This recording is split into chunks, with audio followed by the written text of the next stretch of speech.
Pois então, finalmente chegou o momento de falar de uma das melhores obras baseadas em fatos reais que eu mais gosto ever da minha vida. Inocente, obra escrita e desenhada pelo mangaka Shinichi Sakamoto. Essa é uma das obras que busca relatar fatos que aconteceram no período pré-Revolução Francesa no século XVIII e que vai nos narrar a história da linha de família de carrascos da França, que eram responsáveis pelas execuções das penas de morte aplicadas pelo júri com aprovação da coroa. É importante destacar aqui que, obviamente, muitos dos fatos aqui tiveram certas liberdades criativas para se dar mais significado à história e que buscam aprofundar mais sobre os fatos, porém, sem perder o sentido do que aconteceu de verdade. Pois teremos personagens que na história real não fizeram parte do que realmente aconteceu, mas que sim existiram nessa época. E um deles é a personagem Marie-Joseph Sanson, que ganha um certo protagonismo em um determinado ponto da obra. Mas sim, teremos personagens reais como Rei Luís XIV, Maria Antonieta, Príncipe Luís Augusto, temas sobre a queda do absolutismo e também os principais fatores e consequências que contribuíram indiretamente com o estopim da Revolução e das guerras em geral. E galera, deu um trabalhão para gravar esse vídeo de verdade, o roteiro principalmente ficou imenso, mas se vocês puderem me apoiar, deixem um like e se inscrevam no canal para ajudar este lobo solitário. Pois é de graça, eu trabalho sozinho e vocês não vão pagar nenhum imposto por isso. Aliás, me sigam também lá no meu perfil do Instagram. Link aí no bolso. Algumas ponderações. Primeiro de tudo, eu não vou contar a história toda, gente, porque muita coisa importante vai acabar ficando de fora e eu tentarei ponderar as de maiores importâncias aqui, até para esse vídeo não ficar muito longo e cansativo para vocês. Outro ponto é que sim, essa obra é para maiores de 18 anos, bem pelo fato de conter violência extrema, muito gore, nudez e muito, mas muito sexo mesmo, com direito a fio terra e tudo mais. Acredite, é uma coisa que chega a saltar os olhos, literalmente. Mas avisos dados, então vamos nessa. Innocent é um mangá que foi publicado aqui no Brasil pela editora Panini e com sua primeira parte completa em 9 volumes. E já quero deixar aqui o meu apelo para a editora e por favor tragam a continuação Innocent Rouge, porque essa obra mais do que merece e muito. E já entrando nos méritos aqui, então vamos começar pelo que já está logo na cara, que é a arte. Sakamoto usa um método fotorrealista para criar os seus desenhos, mas não, ele não faz uma cópia e cola de uma imagem como a gente já viu em obras por aí, né? O que ele faz é criar uma imagem, por exemplo, de alguém usando uma determinada roupa e a partir disso desenha aquilo que se busca e, claro, de maneira digital. Ele buscou aperfeiçoar esse método desde que a tecnologia começou a apresentar esses métodos de desenhos que facilitam muito a sua rotina e, claro, também a de sua equipe. Sim, do mesmo modo que Kentaro Miura também tinha uma equipe para auxiliar a sua rotina de trabalho, Sakamoto também, tanto para desenhos quanto para pesquisa, que também é um dos seus pontos fortes nessa história. A todo momento estamos sendo informados e situados sobre o que está acontecendo e em que ano é. Isso é muito importante não só para situar o leitor na história, mas também para o contexto narrativo não perder o significado do que está sendo explorado naquele momento. Porque a todo instante a história vai e volta em pequenos momentos no tempo, mesmo que seja para referenciar sobre algo da mitologia que se aplica com determinada situação na obra. Falando mais sobre a pesquisa histórica da obra, temos aqui em detalhes sobre a história do carrasco mais temido de sua época, que foi Charles Henri Sanson, responsável por executar mais de 3.000 condenados, dentre eles Maria Antonieta, Rei Luís XVI, Georges-Jacques Danton, Maximilien de Robespierre e, pasmem, até mesmo Anton Lavoisier. Sim, o pai da química moderna também foi guilhotinado pelo Charles. Resumindo, o cara passou a lambida em geral. Só que nem sempre foi assim e muito menos ele se sentiu orgulhoso por isso. Entrando no começo da história, a gente vê que Charles estuda em um convento, mas acaba sendo expulso da instituição e não por má conduta, mas sim porque descobriram o paradeiro de sua família e quem eles realmente eram. Ele era filho de Jean-Baptiste Sanson, atual carrasco da época e principal executor da linhagem. E Charles era o próximo. Vivendo em negação e tentando fugir desse fardo, ele passa os dias relutando e recusando aceitar o fato de ter que ser alguém incumbido de tirar uma vida. Resumindo, era quase um despotismo. A linhagem deveria seguir a continuidade mantendo os interesses da família e daqueles que o cercam, e ainda assim seguiam as ordens à risca da coroa francesa. Porém, a família Sanson, mesmo com todo o seu reconhecimento e importância sociojurídica em sua época, não recebia o respeito e o valor da sociedade. Sempre eram tratados como uma praga, uma doença ou mesmo como demônios da morte, como são chamados pelos cidadãos comuns da França.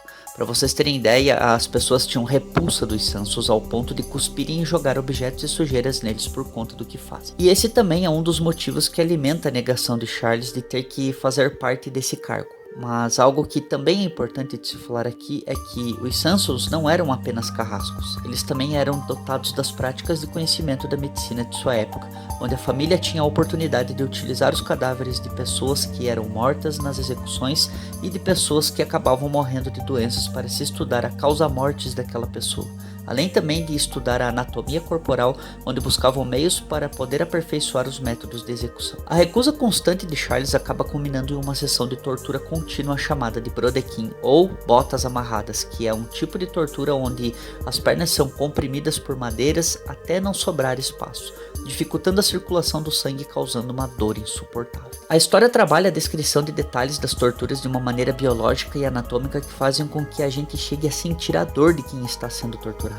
Porém, durante o momento, enquanto o Charles agoniza de dor, seu pai lamenta algo do qual nem mesmo ele esperava. Ele diz que, de fato, quando Charles disse que a família estava destinada a viver nas sombras, era uma verdade.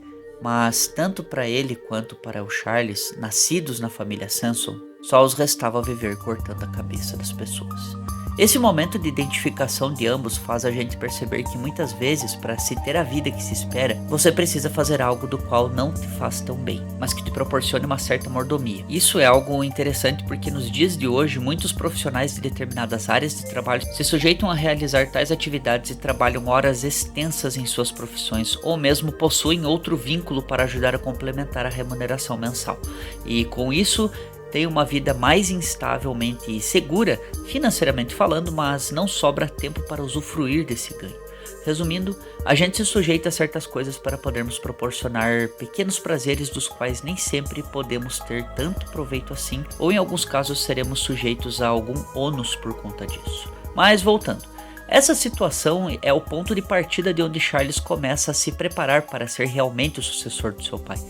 Porém, uma figura muito importante aqui, que vai aparecer mais em forma de flashbacks do que na linha principal, é o Padre Grisel, que é quem se tornou o seu professor em casa, bem por conta de Charles não ter sido mais aceito em nenhuma instituição de ensino. O Padre Grisel é apresentado como uma pessoa misteriosa que, bem por ele aparecer sempre de capuz e o pouco que vemos de sua face, se apresenta com um tipo de grosseirão em seu rosto e com algumas verrugas. Ele ensina a Charles sobre o poder da justiça e que apenas Deus é quem tem o direito de tirar a vida de alguém, pois, como diz no 5º mandamento, não matarás. Charles é muito religioso e temente a Deus, faz as suas orações, respeita penitências e se confessa com o Padre Grisel.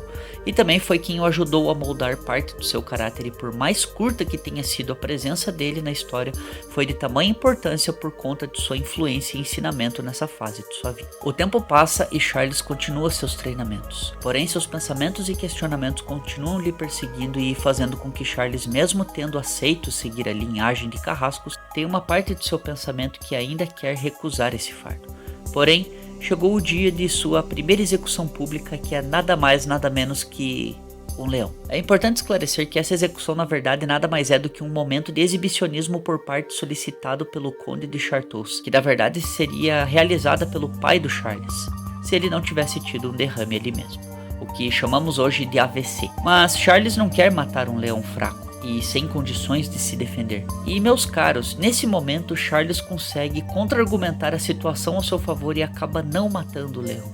Esse momento mostra que o domínio da escrita e narrativa do autor é tão preciso e perspicaz que situações que poderiam ser irrelevantes acabam se tornando o ato principal de um arco. E isso tudo acontece apenas no primeiro volume. Aliás, existe algo que acontece aqui que realmente acaba culminando na primeira execução realizada pelas mãos de Charles. Jean de Chartoz foi o primeiro filho do Conde de Chartoz e é quem será executado pelas mãos dele.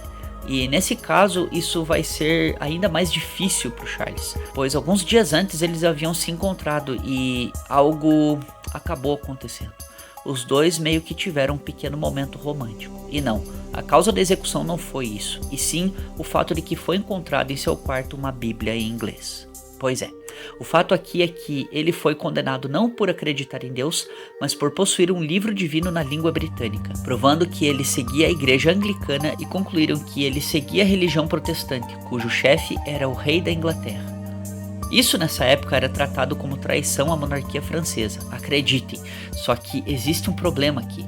Isso foi tudo armado para que ele fosse condenado à morte, pois Jean de Chartoz não era seu filho biológico, era de família pobre. A única vantagem que ele via no garoto era o fato de ele falar inglês, e que esse seria o único benefício para o conde. A execução em si acaba sendo um horror, pois ao invés de conseguir realizar a decapitação com um golpe, Charles desferiu inúmeros golpes com a espada no pescoço do condenado ao ponto de perder o controle e acabar destruindo a cabeça do réu.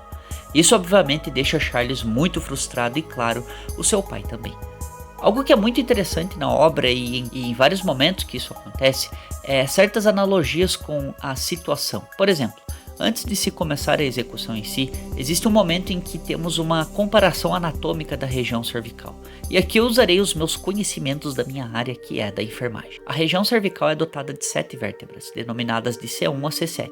A C1 é chamada de Atlas, a C2 é chamada de Axis. A comparação aqui acontece por conta de que Atlas é o titã que foi derrotado por Zeus e, como castigo, foi condenado a carregar o céu em suas costas para sempre. E por conta disso, essa vértebra, a C1, é chamada de Atlas. O Axis na verdade tem esse nome porque ele funciona como eixo de rotação para o Atlas e pelo seu formato possuir uma forma odontoide, que remete a um dente, mas não possui relação nenhuma com o Atlas aqui. E durante a decapitação, cada golpe errado ou mal dado do carrasco é ilustrado como se fosse o próprio Atlas, o titã, que estivesse levando esses golpes. Isso acontece em vários momentos da história, dando um ar mais poético para as cenas e cada situação, por assim dizer. Mas voltando, todo esse problema acaba frustrando ainda mais Charles, e aqui alguém que vai ser importante de ser citada, que é a matriarca da família e avó de Charles, que é Anne Marthe, também chamada de Mão de Ferro, e quem comanda a casa e dá as ordens, por assim dizer. Tanto Charles e um de seus irmãos mais novos são levados a um cômodo da casa que fica no porão, onde o seu pai vai iniciar uma necrópsia. Obviamente isso também acaba não dando muito certo e Charles acaba tendo ânsia de vômito. Esse era um meio de tentar fazer Charles a ir se acostumando com o cheiro do corpo já morto e também um jeito de ele ir aprendendo a anatomia do corpo e suas funções biológicas. Toda a situação e tudo mais o que aconteceu acabam tentando induzir Charles a cogitarem suicídio. Mas ele lembra que o padre Grisel disse que quem comete suicídio acaba virando uma alma maligna. Em sua interpretação, aparece um vampiro para ilustrar a sua percepção. E para se eximir de sua culpa pelo que aconteceu com Jean, ele decide dedicar a sua vida em oração e seguir regras religiosas e vai comunicar ao seu pai. No entanto, quando ele se aproxima do quarto, ele ouve uma conversa entre seu pai e sua mãe, e no meio disso está acontecendo uma bela de uma anza, com direito a tudo que se pode imaginar, dedo no Guitar Hero, e Charles acaba vendo e ouvindo tudo que o seu pai está falando. Charles é fraco, ele vomita, fica com febre em todas as necrópsias. Foi um erro ele ter nascido em uma família de carrascos. Filhos não passam de marionetes criadas pelos pais, pois o seu desejo agora é que Charles morra, desapareça, e pensa até mesmo em matá-lo.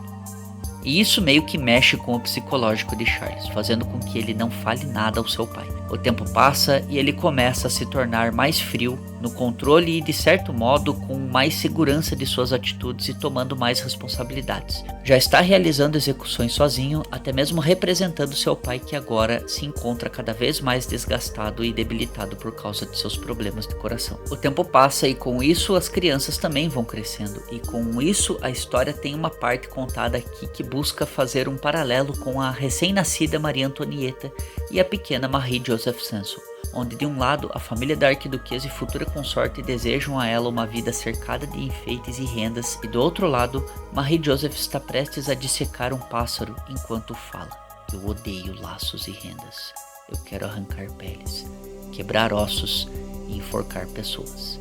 E Charles acaba vendo e ouvindo isso tudo. Uma coisa muito legal e que cria um certo mistério nessa personagem é que todo mundo tem um cargo importante ou que será alguém importante no futuro tem descrito em suas apresentações de personagem. Já no caso de Marie-Joseph não temos nada descrito além de rabiscos e borrões. Algo muito grande está por vir, pois Charles encontra Marie nesse local e começa a conversar e estudar latim juntos, e nisso ele percebe que ela é uma criança formidavelmente inteligente. Ela aprende rápido tudo e o que ela não sabe ela busca aprender sozinha. Tanto que com 2 dias de estudo ela já estava quase falando latim sozinha. Nisso, ela pede para que Charles conte sobre uma história de um caso de execução por enforcamento de uma mulher que ele demorou para executá-la, porque não sabiam a posição correta em que a corda precisava ficar no pescoço para que a mulher morresse rápido. O que um simples enforcamento levaria minutos, acabou levando mais de 6 horas para ser finalizado. E nisso, Marie Joseph se levanta e mostra para Charles a posição da carótida e o enforca lentamente. Com isso, ele percebe que Marie tem o dom de um dia poder ser um carrasco. E no meio disso, eles escutam o choro de mais um dos filhos de seu pai, e Charles lamenta com ela sobre o fato e pela doença de seu pai, e ela fala que ele morra. Mas isso faz apenas com que Charles perceba que tanto ele quanto Marie agora são cúmplices, pois ambos odeiam a família que têm e sonham com um amanhã que jamais virá. A partir daqui a gente vai entrar no arco de um personagem que vai ser ajudado por Charles, Damiens e seu filho Jacques, que são moradores de rua. Charles vê algumas manchas no garoto e pede para que ele leve ele para sua casa para tratá-lo, pois essas manchas são de inflamação óssea causada pela desnutrição, o que leva Charles a diagnosticá-lo de escorbuto, que é uma doença de progressão lenta ocasionada pela deficiência da vitamina C, que pode causar perdas dos dentes, gengivite e hemorragia oral. Existem casos que evoluem para edema facial acompanhado de icterícia, que é o chamado amarelão, levando a concluir que também pode estar afetando o fígado, diferente daquele amarelão dos 7 dias após o nascimento. Damiens fica desesperado, pois achava que seu estado era por causa de um mau cheiro, mas na verdade Jacques estava à beira da morte. E Charles gostaria de dar uma última oportunidade do garoto poder aproveitar seus últimos dias se alimentando bem e descansando em um lugar mais confortável. Eu confesso que nesse momento em que Damiens lamenta pelos dias difíceis que passou com Jacques, eu quase chorei, pois depois disso ele pega um cavalo e tenta ir atrás de suas ferramentas para conseguir vender e arrumar algum dinheiro para ajudar Charles no tratamento. Mesmo ele dizendo que não iria cobrar nada, e quando ele chega no lugar, além de já ter sido invadido e saqueado a sua casa, não por não ter dinheiro para pagar impostos, mas suas ferramentas foram roubadas e pior, o túmulo de sua esposa foi profanado e as roupas dela foram pegas por uma outra senhora que estava com frio, e ao tentar tirar o vestido da mulher, acabou rasgando um pedaço. Vestido esse que ela usou no dia do casamento dela com Damiens. E aqui, minha gente, temos uma dura realidade. De um lado, Damiens, um trabalhador que ganhava de dia para poder comer à noite e passou por todas as dificuldades possíveis em sua vida. E do outro, temos Charles, alguém privilegiado que tem tudo à sua disposição sem passar dificuldade para ter o que precisa. A realidade social aqui é muito crua e desnuda de suas condições, pois a disparidade da vida dos ricos e dos pobres é gritante ao ponto de serem chamados de vagabundos e miseráveis. E, em alguns casos, atacam as pessoas para roubar o que têm, até mesmo matando uns aos outros para se alimentar de sua própria carne. Nesse momento, Damiens despede-se de Charles e sai em rumo e sem dizer aonde vai. 3 meses se passam e durante um jantar, Anne-Marthe, a matriarca, comunica a Charles sobre um atentado contra o rei Luís XV, onde acabou sofrendo uma tentativa de esfaqueamento, e o assassino será condenado à morte pelo ato de lesa majestade, onde o condenado deve ser executado da maneira mais cruel e brutal possível, e nesse caso, ele será morto por desmembramento. Porém, o nome desse condenado é Robert François Damiens, sim, o pai do pequeno Jacques. Charles obviamente se recusa, mas ele sabe que não tem saída. E aqui, uma outra pessoa vai aparecer e que se chama Nicolas Charles Gabriel Sanson, que é o tio de Charles e possui o cargo de prévôt de l'hôtel e está preparando o local para a execução. E disse que precisava ver o condenado antes de ele ser executado para saber o real motivo de sua atitude. Mas seu tio disse que ele está sendo interrogado desde a sua captura e não fala nada. E quando eu falo interrogado, eu quero dizer que ele está sendo torturado da pior maneira possível. O cargo de prévôt de l'hôtel tem como responsabilidade de carrasco subordinado ao Tribunal do Palácio de Versalhes da cidade de Reims e de ser encarregado de comandar a Guarda Real e as cortes judiciárias militares. Não é pouca coisa, né? Acho que é pouca bosta? É muita bosta. E realmente, quando Charles encontra Damiens, ele está todo machucado e sem dizer nenhuma palavra. Mas existe algo muito estranho aqui. pois o seu tio quer assumir a execução e poupar Charles desse fardo. E ele até se sente aliviado, mas depois descobrimos que ele quer assumir esse posto de executor de Paris para ficar no comando no lugar de seu irmão Jean-Baptiste e no lugar de Charles. Mas acaba acontecendo algo, pois de um lado a matriarca encontra Nicholas e pede para ele dar o seu melhor na execução. E de outro, ela conversa com Charles e o proíbe de entregar a função de executar Damiens. E após uma sessão de massagem com requinte de erotismo, Charles dorme e é coberto com o casaco de carrasco oficial. E nesse momento, descobrimos que Nicholas quer boicotar a execução de Charles para que dê tudo errado, pois ele troca os cavalos novos por cavalos velhos, a lenha acabou pegando umidade e o fogo queimou a tua por muito tempo. E realmente é isso que acontece. A execução atrasa por falta de materiais e por não quererem vender os materiais ficou ainda mais difícil para conseguir encontrá-los, as cordas eram muito curtas e os cavalos não deram conta de desmembrar Damiens, além de apenas fazê-lo sofrer ainda mais. Porém, antes da execução começar, Charles conseguiu um momento a sós com Damiens que lhe confessou o motivo do crime.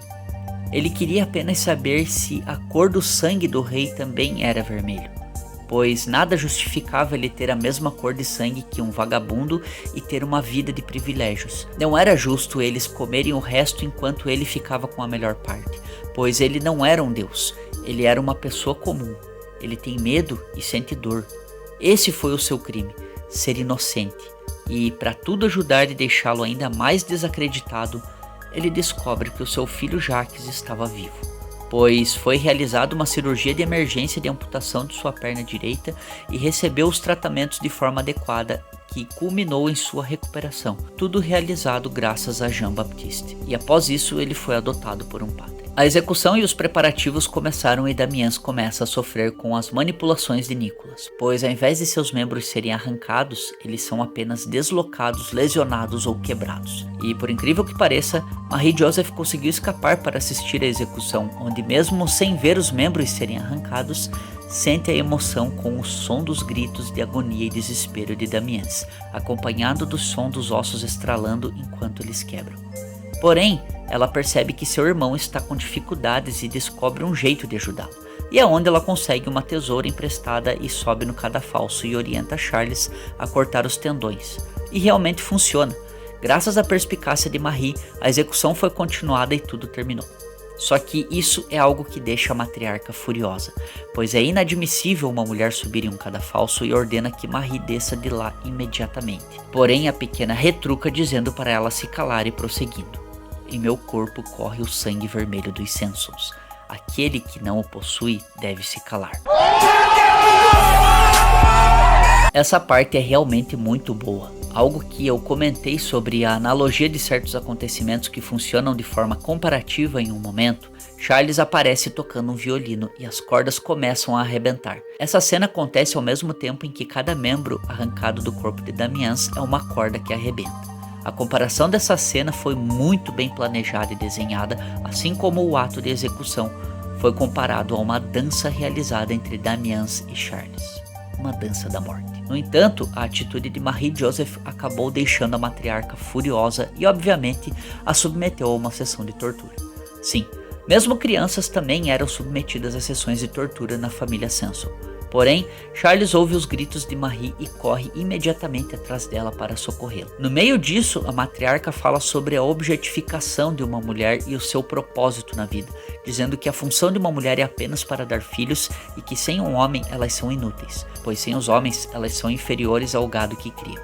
Sim, é literalmente revoltante. Porém, para tudo piorar, ela ainda faz uma marca de fogo em seu peitoral com o brasão da família Sanson. Charles chega ao local de tortura e remove Marie das amarras, mas a matriarca tenta impedir segurando a pequena pelos cabelos. Mas a matriarca acaba tendo a mão perfurada por agulhas de sutura, e nisso, Marie pega uma dessas agulhas e faz um baita de um talho na cara da matriarca, deixando a véia furiosa, onde ela tenta acertar Marie com o ferro quente, mas Charles a defende usando a sua espada. E nesse momento, Charles revela que seu tio Nicholas, a pessoa que tentou boicotar a execução de Damiens, renunciou ao seu cargo de prévôt de l'hôtel e o passou para Charles, pois agora ele está em penitência, cumprindo agora o seu propósito como monge e dedicando a sua vida a Deus. E que agora Charles continuará exercendo seu cargo de Monsieur de Paris por um tempo, mas que pretende indicar Marie-Joseph como sua futura substituta, pois foi graças a ela que a execução de Damiens deu certo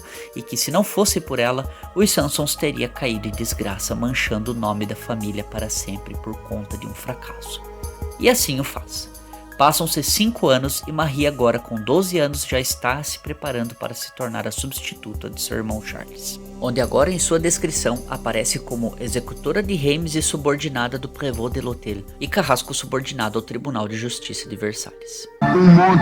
Esse momento de transição de protagonismo marca um ponto muito importante aqui, pois veremos não só o começo de um novo Charles, mas também como que muitas coisas foram importantes para que ele vá aos poucos se tornando meio que um antagonista nessa obra. Sim, você não entendeu errado, porque mesmo com o auxílio que Charles deu a Marie para se tornar carrasco, as atitudes da jovem executora não são as das melhores, por assim dizer, pois a sua primeira execução foi com Thomas Arthur Griffin, que foi o marechal da batalha de Willingshausen. Batalha essa que aconteceu entre o exército da coalizão anglo-prussiana contra o exército francês. Ele foi condenado por ter sido derrotado na batalha. Mas aí você me pergunta, por que foi vingança? Eu explico. 2 anos antes, quando Marie-Joseph foi apresentada a Griffin por Charles para ser a sua substituta, o mesmo ficou encantado com sua beleza, onde isso mexeu com seu desejo de possuir a moça ainda jovem e ainda por cima pura. Lembrando que aqui ela tinha apenas 10 anos de idade. A cena da situação entre Marie e Griffin é ilustrada como uma boneca de porcelana sendo quebrada, o que representa bem o que vocês estão pensando. Isso revolta muito a jovem, fazendo com que ela internalize um ódio incontrolável dele. E agora, Marie é o carrasco quem irá executá-lo, onde o mesmo fica surpreso e ela ainda tenta realizar a sua execução com ele de joelhos e sendo decapitado de frente, referenciando aos vikings que demonstravam a sua coragem e bravura mesmo diante do momento de sua execução. Porém, Griffin se desespera, pois achava que quem iria executá-lo seria Charles, pois ele sabia das condições de saúde de seu pai Jean-Baptiste, que era quem ele tinha como um grande amigo. Sim, ele era muito amigo dos Sansons desde sempre e nunca demonstrou preconceito algum com a família. E dessa vez ele iria pagar pelo que ele fez à jovem Marie. E quando ela desfere os golpes com a espada, ele tenta se defender, o que acaba resultando na perda de um de seus braços. Além também de que havia pregos no chão, o que faz com que ele perfure uma de suas mãos. Porém, a execução é interrompida nada mais nada menos por Jean-Baptiste, que mesmo com sua limitação física, comparece no dia da execução para cumprir com a sua promessa. Sim, Griffin pediu a Jean-Baptiste que, se algum dia ele fosse decapitado, queria que fosse por suas mãos. E assim o fez. Mesmo com sua falta de equilíbrio e o peso da espada, ele consegue com apenas um único golpe cortar a cabeça de Griffin. Isso surpreende não só a Charles, mas também Marie-Joseph, que achou que ele não daria conta de realizar a execução por conta da sua atual condição física. E essa foi a última execução realizada pelas mãos de Jean-Baptiste, terceiro Monsieur de Paris, pois agora Charles é o quarto. No entanto, a atitude de Marie acaba trazendo graves consequências a ela. Uma é que ela foi perseguida pelos revoltados seguidores de Griffin e acabou sofrendo uma emboscada, mas conseguiu se defender e sair ilesa desse ataque. E outra é óbvio, foi afastada de sua função de executora pelo próprio irmão como consequência de suas atitudes no cadafalso e por ter deixado as suas emoções falarem mais alto do que a razão, onde ela apenas ficará observando Charles realizar as execuções futuramente. Obviamente isso acaba gerando um conflito entre ambos, pois aqui vemos o início do leve, porém discreto antagonismo de Charles. E quando digo antagonismo, isso vai realmente se acender aos poucos, mesmo que em alguns momentos a sua atitude seja nobre, mas isso irá sempre ser a favor de algum modo a sua atual posição, não só como chefe da família agora, mas como alguém que buscará defender o ideal de sua representatividade dos executores como um todo. A discussão acaba na detenção de Marie, mas dentro de casa. Porém, quando o grande dia de ser entregue a pena da execução do tal condenado, André, que é o auxiliar de Marie, solta ela para que ela consiga chegar a tempo de receber a ordem de execução. Com isso, ela consegue receber a ordem e vai de encontro ao condenado, onde descobrimos que é um dos integrantes do grupo que tentou atacar Marie após a execução de Griffin. E o mesmo descobre que um dia ele abusou de Marie.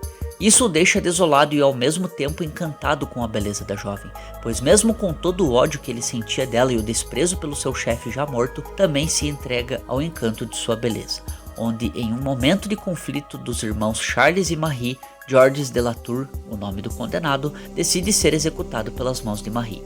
Porém, existe uma questão que desafia a habilidade da jovem executora. É imposto o método de decapitação mais difícil de se realizar, chamado de Décapitation de l'Estat, que foi ordenado diretamente pelo futuro Duque de Orleans, Luís Felipe II. Esse personagem é bastante importante futuramente pelo fato de que ele tentará conspirar contra Charles e terá envolvimento direto na execução do rei Luís XVI. A decapitação de la estátua, ou traduzido decapitação da estátua, consiste em cortar a cabeça do condenado em pé. O que dificulta aqui para um carrasco é a posição das vértebras C1 e C2, que é exatamente no espaço entre ambas as vértebras que a espada precisa passar, entre o atlas e o axis. E dependendo da posição em que a cabeça fica, o espaço entre ambas as vértebras fica fechado ou estreito demais para a lâmina da espada poder passar. Isso deixa o condenado com medo e toda a sua coragem acaba indo por água abaixo. Mas antes da execução, Marie conversa com ele e o oferece uma dose de veneno. Mas Georges teme pela consequência do que pode acontecer com Marie e ela fala: "Eu não pretendo passar vergonha com você no cadafalso. Essa execução depende dos dois lados. Do executor e sua habilidade com a espada, e do condenado e sua coragem e autocontrole, mesmo diante da morte.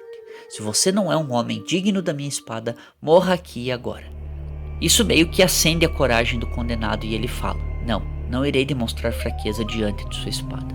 Dou minha palavra como homem e vou provar o meu amor por você no cadafalso." Mas aqui percebemos que Marie conseguiu pegar o ponto fraco de Georges, que é o seu amor por ela. E isso meio que ajuda tudo a ir conforme o planejado. Mesmo que ainda teve um momento em que ele fraquejou, mas ainda assim ele foi decapitado conforme foi solicitado, onde ele nem mesmo sentiu a lâmina cortar o seu pescoço. Pois quando ele disse a Marie que estava pronto, ela já tinha cortado a sua cabeça com uma precisão tão cirúrgica que mesmo após o corte ser feito, ele trocou algumas palavras com ela antes mesmo de cair. Isso deixou não só a população impactada com a sua habilidade, como também Charles e principalmente Luís Felipe II, que ficou maravilhado com a habilidade de Marie. Mas obviamente Charles quis saber como que Marie conseguiu fazer com que Georges ficasse em pé, mesmo com a situação de medo que ele demonstrava. E Marie disse que manipulou seus sentimentos por ele ter uma queda por ela e isso o encorajou a ajudá-lo. Charles a retruca dizendo que foi errado por ela mexer com os sentimentos de uma pessoa, mesmo que fosse um criminoso, e que Deus não perdoaria isso. E aqui, Marie fala a Charles a melhor frase que define a sua personalidade e astúcia, dizendo: "Você sempre está dependendo de alguém. Eu não preciso de Deus. O caminho que acredito é o destino rubro que está marcado nesse peito." Ao mesmo tempo em que mostra sua marca de fogo feita pela matriarca. E com isso, encerro a história por aqui. Obviamente que resumi muitas coisas até para o vídeo não ficar tão grande assim e vocês não se cansarem tanto também.